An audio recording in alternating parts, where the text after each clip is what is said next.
Pretty Girl Club. In this video, I'm going to talk about how to increase your feminine privilege. So after collecting tons of anecdotal evidence about the way that people perceive exoticals, both on social media and offline, I have come up with a new hypothesis. And that hypothesis is that we have a form of feminine privilege, or we are perceived as feminine in a lot of cases, or maybe we are perceived as more feminine.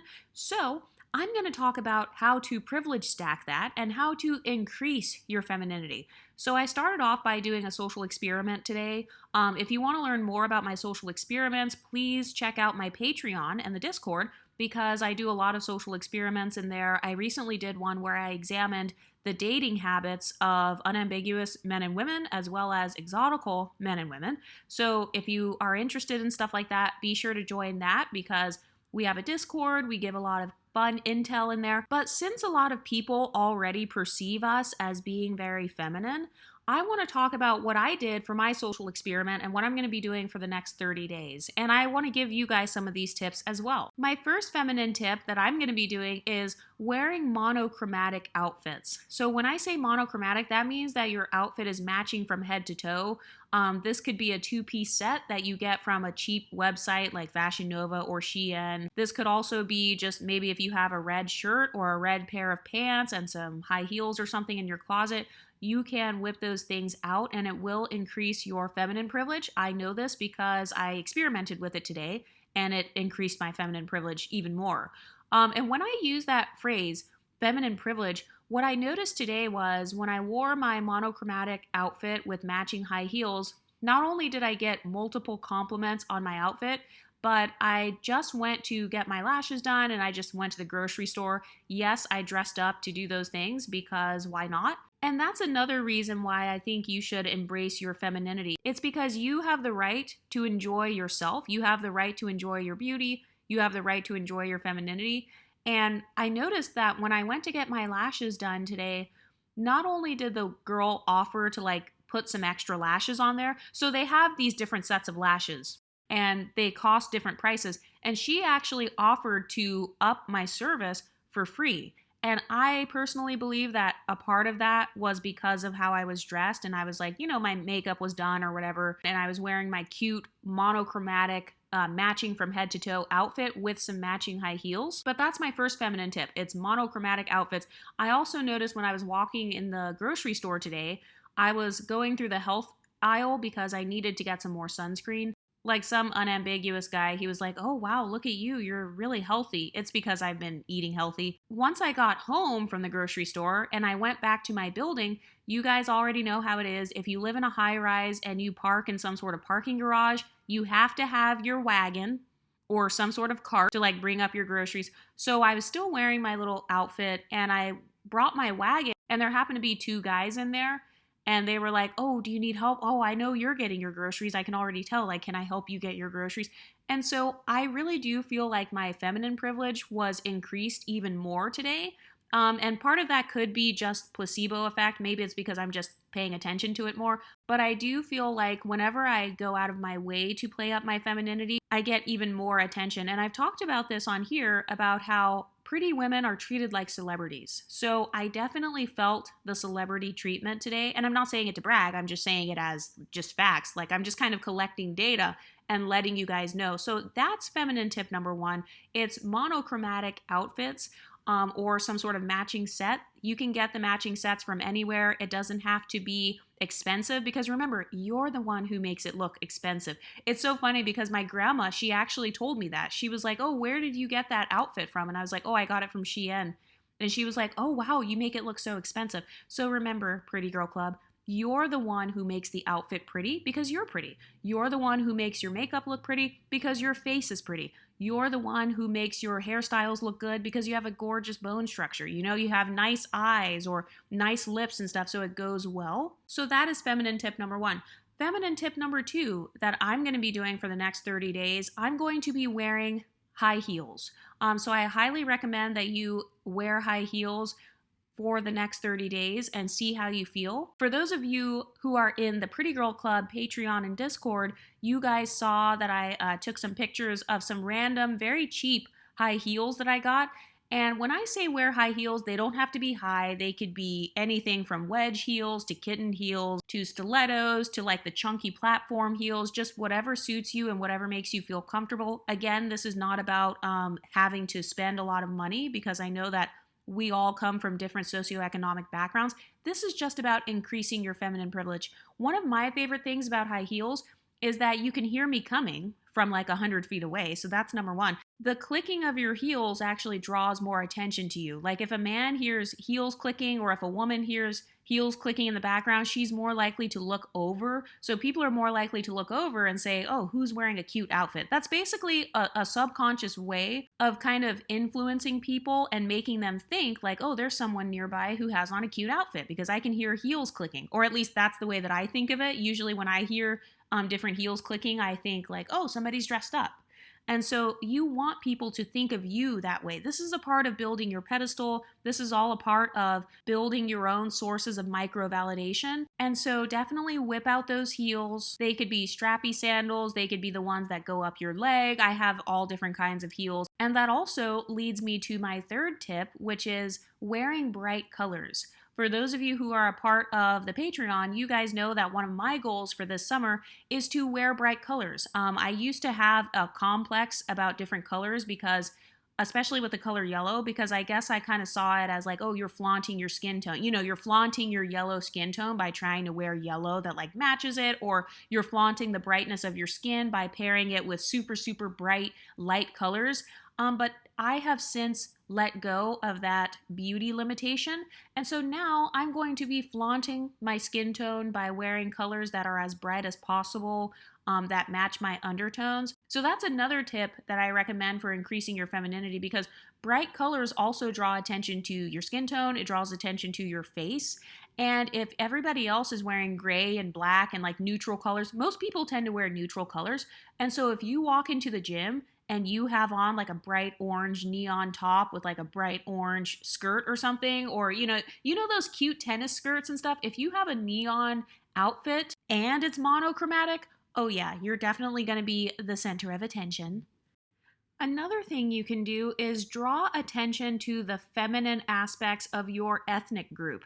So, for example, let's say you are monoracially black and you happen to have that black girl body shape, which I believe is the ideal body shape. No shade if you don't have that shape. I love my black girl body type, that Coke bottle hourglass shape. You can accentuate that.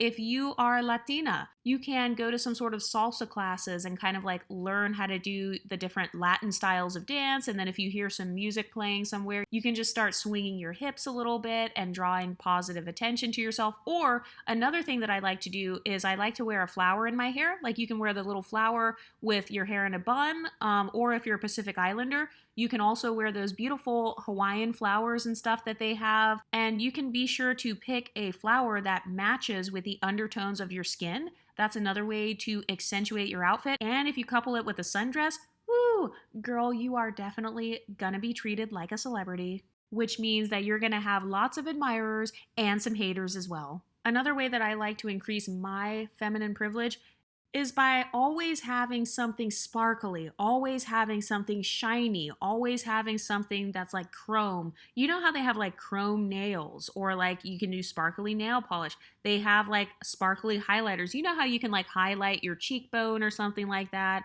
I love wearing sparkly jewelry. I'm actually not into dainty jewelry, although if you are into that, then that's fine. I prefer sparkly style jewelry. I love like little fake diamond studs or whatever. Here in the Pretty Girl Club, we make everything look classy, so I'm not worried about you guys looking tacky or cheap, because I know you guys are all drop dead gorgeous. So wearing like a sparkly headband. Let's say you work in an office. You can have a sparkly notebook that you take your notes in, or one of those shiny pens. You know how they have those shiny pens that you can use in your office? I used to love doing stuff like that when I was an accountant.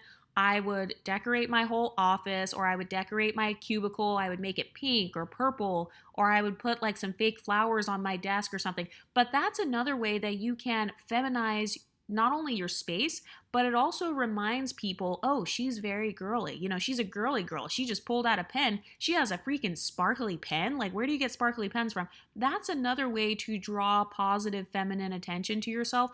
And it's a conversation starter because I know that when I had a lot of sparkly items, well, I always have sparkly items, but when I had sparkly items like in the office, or let's say we're going to a meeting with some clients or something, and I have a very nice little briefcase, or I have like, I don't know, just a little piece on there that has a little bit of diamond or a little rhinestone, other people actually compliment it, and it starts a conversation, and it's a way for me to also connect with people. So some of the things I like to do is I love having like shiny or sparkly coffee cups for traveling, or in the summertime I like to have like cute bright colored water bottles, or if they have sparkly water bottles and you're into that, you can do that. I'm also into sparkly headbands, or like some sort of shiny, like a silver headband or a gold headband if I'm wearing silver and gold jewelry, or like some sort of gold high heels. Another way that I like to increase my feminine privilege is by getting purses that specifically match my shoes. So I know this was a tip from like the 80s, but I have been very into that lately. If you go on to any of the cheap websites, they have these cheap little purses that you can bring like to the bar and stuff like that. So they're not super big and bulky or anything. But I love matching my purses with my shoes because that way, even if I'm wearing an all black outfit or an all white outfit, if I have like a pink purse and a pink shoe, that is going to make the whole thing come together and increase my feminine privilege. Exotical tax! Something else that I love to do to increase my feminine privilege is I always have a drink in my hand. And when I say drink, I'm not saying alcohol. I'm saying water. Like I carry my water bottle everywhere. If I'm going to the grocery store, if I'm at work, if I'm at home, if I'm going to my friend's house or something, I always have some sort of water bottle. Or if I'm feeling fancy, I might have like an iced latte that I'm carrying. When I used to work in the office, I would carry my cute little coffee cup. And the reason I do that is because number one, it helps me to stay hydrated, and that helps my skin to glow, which increases my pretty privilege. But I've noticed that whenever I see another woman, like if I see a pretty girl and she always has like, whether it's her little coffee or her little herbal teas or her water bottles and stuff, subconsciously I tend to associate those kinds of girls with being more organized or being more like put together just in general, because I'm like, wow, she always has her water with her. Like she is always hydrated. I remember there was this one girl in high school, she always had this really cute water bottle and she stayed hydrated. Like her hair would grow super fast, her skin was clear. And so I've noticed that I tend to associate women who always have a nice drink by them, like a healthy drink. I know that lattes are not healthy, but I associate lattes with luxury. That's why I love lattes. Plus, I am a coffee connoisseur. But that is something that I've noticed that I associate with luxury. I tend to associate fancy and healthy drinks with class. I think it's very classy. No offense, but when I think of a trashy type of woman, I tend to think of a woman who walks around drinking like Sprite and Mountain Dew and like, and by the way, no shade. Oh my God, you guys are going to get offended.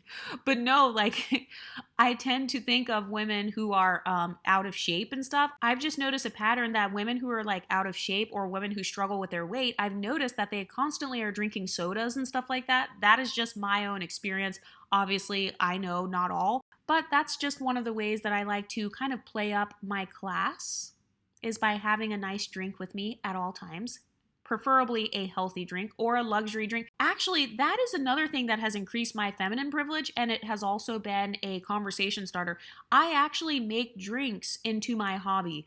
So I actually don't drink alcohol. I don't drink or smoke, but I do drink coffee. That's one of my hobbies. So I love getting like a lavender latte. I might get like a nice cinnamon latte or something like that, especially an iced latte. So if I am going out and running errands, I like to pick up my little iced latte, and I love going to different coffee shops and kind of keeping up with all of the different coffees that they have. I will follow my favorite shops on Instagram. Another drink that is one of my hobbies is kombucha. So for those of you who are into kombucha, you already know. So I've noticed that sometimes if I'm in the kombucha aisle or if I'm carrying an iced latte, sometimes people will actually ask me like, oh, what is that? Like, is that a lavender latte, or where did you get that from? Where did you get that coffee from? I know that I've done that too. Like one time I was going on a walk in my neighborhood and I saw this girl walking by and she had this really cute cup in her hand. Like I could tell she got it from a coffee shop. And I was like, oh, where did you get that from? Like, is that coffee shop around here?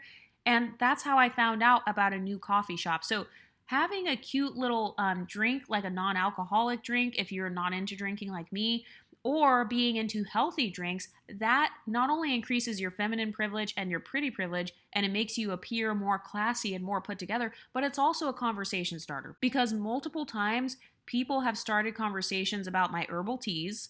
Like one time at work, a woman actually started bringing me new herbal teas. She was actually this Indian woman. She's very into Ayurvedic herbs and stuff, and so am I. And so I drink different types of teas. I actually just bought a detox tea the other day, but she saw me constantly drinking tea at work and she started a conversation about it. I've also noticed that sometimes guys in the past, non-black guys, have asked me about like maybe my iced latte or something like that. So if you are into that, or if you are single or something, or if you care about receiving micro validation from men, then I noticed that that's been something that has increased my attention in the past. Please be sure to decenter the male gaze though, and only utilize all of these tips for micro validation. Another way that I increase my feminine privilege is by taking care of my hairline. Yes, that's right. I said my hairline. Yes, I have all of my edges. I like to keep oil on my edges because there actually is a such thing as being perceived as more feminine with a certain hairline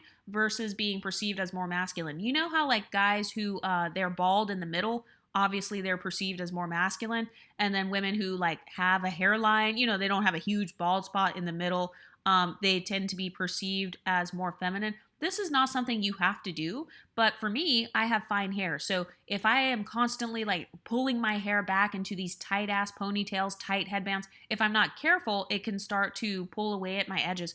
And so I love to take care of my edges because whenever I put my hair up, I have all of these beautiful natural baby hairs. I personally don't do the edge thing, like the swoopy, swirly thing. For those of you who are a part of my Patreon, you guys know that I did a people watching experiment. And part of that experiment was watching the hairstyles, or like kind of taking note of the hairstyles that women were wearing who were being pedestalized. And if you want to know more about that, you're going to have to join the Patreon.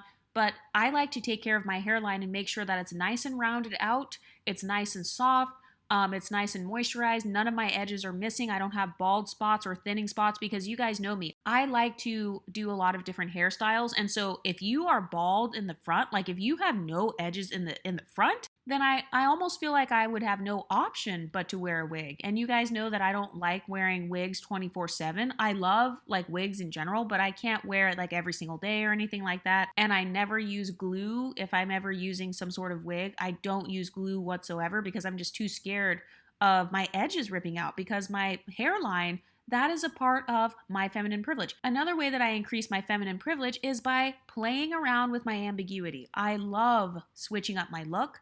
You guys know that I have controversial views on beauty. I am very pro beauty enhancement. As long as you are meeting your own internalized beauty standard, whether it's natural or not natural, that will increase your confidence, or at least it has for me. So I love playing around with my ambiguity. I will go from, black hair to brown hair. I will do different ponytails, hair pieces. I've even done contacts sometimes, or no contacts. But the way that I am able to get away with all of that is I never try to pass off that stuff as my own. Because I've noticed that for me personally, it would make me feel insecure if I was like, let's say I was lying or something and saying, oh, these are my real eyes, this is my real hair. That would make me feel insecure. If it doesn't make you feel insecure though, then I say go for it. But for me personally, I don't mind looking like a different person all the time because, obviously everybody knows that it's fake. So in the past, when I've gone into work, I have switched up my hair colors literally within the same week. So everybody knows it's fake, but I don't care because I am receiving versatility privilege. And I do receive more compliments when I am switching up my look because I've noticed that everybody has their own internal beauty standard. No two people have the exact same beauty standard. And so the more that I switch up my look, I notice that at some point I'm going to meet your beauty standard, whatever that may be. So if your beauty standard is blonde hair, brown hair, curly hair, black hair, at some point you're going to see me in that hairstyle. And so I enjoy the positive micro validation I have received, like at work and stuff, whenever I switch up my hair, and then I kind of keep track of who compliments me. And I've noticed that when it comes to compliments on my hair, I tend to receive compliments from people who naturally have that hair texture. So, for example, when I was wearing like this wig with like the dark roots and it was blonde, I noticed that more of the white women in my office who were blondes, they complimented my hair. And then I noticed when I wore more Afrocentric hairstyles, and these are all fake hairstyles, by the way, like wigs and stuff. So when I wore more Afrocentric hairstyles, like maybe a fake ponytail in kind of a coarser texture, almost like the Kankalon texture, I noticed I got more compliments from the African American women in the office. So I love playing around with my ambiguity, playing around with versatility. I'm not afraid of being seen in my natural state or being seen in a fake, fake lashes or whatever. So I don't really care about people thinking it's real. So I like to have fun with that. And that increases my feminine privilege because I've noticed that sometimes people will say, "Oh, wow, you look good in every hair color. Oh my God, you always look good with all these different hair textures." And that is a form of positive micro validation. Exotical tax. Another way that I increase my feminine privilege is by improving my posture. So, improving your posture is obviously healthy for you. Like, it's actually healthy for your body, and you are activating your back muscles. So if you struggle with like bra strap fat or you struggle with like love handles and all of kind of like side boob and stuff like that, like extra fat on that part of your body, improving your posture can actually help you to like get a workout in, not a real like high intensity workout, but it actually does help you. So that's part of why I recommended heels as well, and just wear heels that are comfortable with you. And then if you want to break in your heels, because that's what I do, I like to break in my heels just at the grocery store. There are no rules in life. One of the weaknesses of insecure women is they limit themselves. So they will put rules on themselves like, oh, I can't wear high heels. I'm just going to work. Oh, I can't wear a skirt to the coffee shop. I can't wear this. I can't wear that.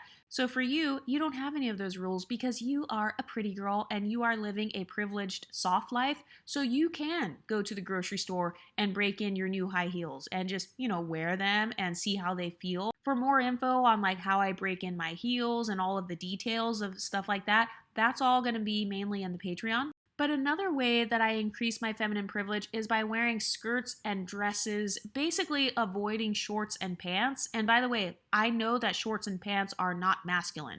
I definitely still feel feminine and sexy when I wear shorts and pants. But for me, I have an hourglass shape. So shorts and pants really draw attention to my booty.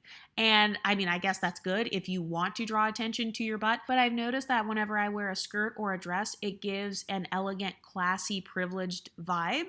So another way that you can increase your feminine privilege is by choosing some feminine style icons and kind of like taking cues from them or being inspired by them if you don't have any ideas. So some of my fashion icons are pretty much everybody from Gossip Girl, especially Serena. Olivia Pope from Scandal, so that's Kerry Washington. Stacey Dash from Clueless, I love all of her outfits. Lori Harvey in terms of her effortless beauty because her phenotype is like mine. And so those are just a few of kind of my feminine style icons or fashion icons. I love the versatility of Rihanna.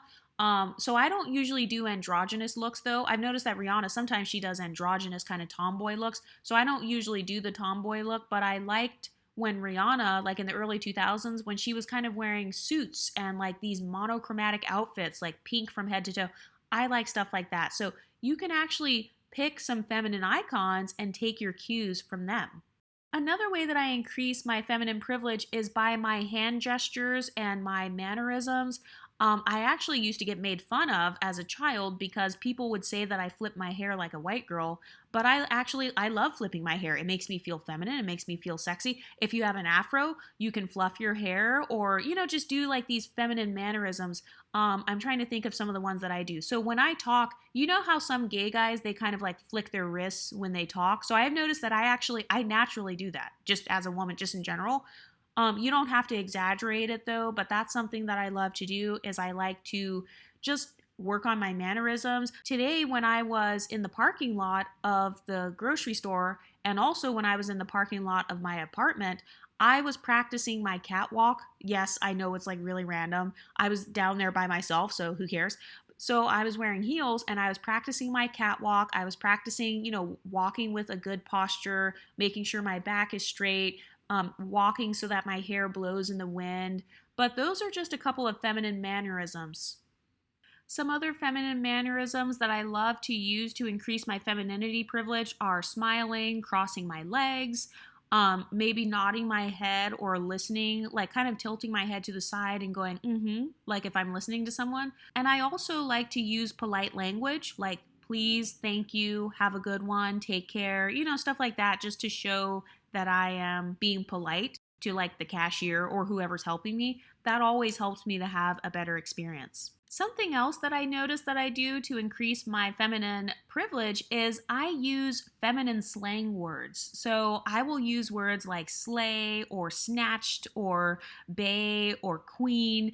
Those little words like, oh, I'm having a glow up or I'm having a hot girl summer. Just like random slang words that I've only ever heard women using. I've noticed that I naturally do that. I naturally incorporate those things into my language. Something else that increases my feminine privilege is being organized. Organized with my time. I tried to organize my closet. Well, it's somewhat organized. I'm actually very bad at spending a lot of time cleaning in my apartment. I will actually hire someone to clean my apartment because that's how much I don't like doing it. But I have noticed, though, that whenever someone else notices my organizational skills, for some reason, it seems to increase my feminine privilege because a lot of people, they associate organizational skills with femininity. And to be honest, I do too sometimes, because when I think about men, I don't think, oh, they're super organized and just super great at that. No, when I think of men or masculinity, generally speaking, I think of a guy who's kind of more sloppy and messy. And so I've noticed that when I use my organizational skills or I show off my organizational skills somehow, people tend to associate me with being more feminine. So one example of this was when I was actually in college, I had all of these different nail polishes in my dorm room and I organized them by color. And then whenever somebody would come into my dorm room, they'd be like, oh my gosh, you're so girly. Oh my gosh, your apartment is so cute. Oh my gosh, your dorm room is cute. I've noticed the same thing at work. Like whenever somebody would look at my calendar or look at the way I organize my time, they tended to associate that with me being very well put together. That's a comment that I get a lot. A lot of people say, oh, you have such a good work ethic. Oh, you're so well put together. Oh, you're so polished and poised. And I think that in reality, it's just that they are witnessing my organizational skills. Even with my makeup, I remember one time my friend, she saw kind of like my makeup stuff, and she saw that I had organized the different primers and then the blushes and stuff like that. And she was like, oh, wow, I can tell you're really good at makeup. I mean, I guess I'm good at makeup, but I'm not like an expert. But that increased my feminine privilege. Another thing to remember is that femininity exists on a spectrum, and there is no right or wrong way to express your femininity. I don't like it when people equate femininity to how a man sees you, or, do you have a boyfriend? Do you not have a boyfriend? Oh, okay, you must be masculine. I don't like when people practice male-centered femininity, so that's why I tried to give tips in this video that were not as male-centered. But what do you ladies think? Let me know in the comment section and I'll talk to you next time. Stay pretty, ladies.